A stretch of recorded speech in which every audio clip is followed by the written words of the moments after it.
kneeling hip flexor stretch, and I'm actually going to show a biphasic kneeling hip flexor stretch. So we're moving through a range of motion, we're tension stacking, and then we're going to hold that position.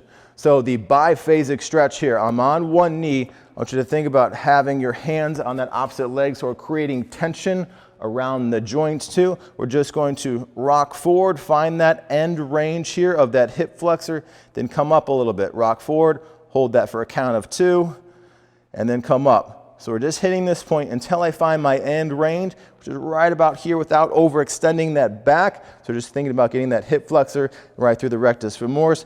Come in, and we're creating that tension. I'm holding this here, driving this knee into the ground. Think about squeezing this glute here. So that's reciprocal inhibition. Turn the glute on.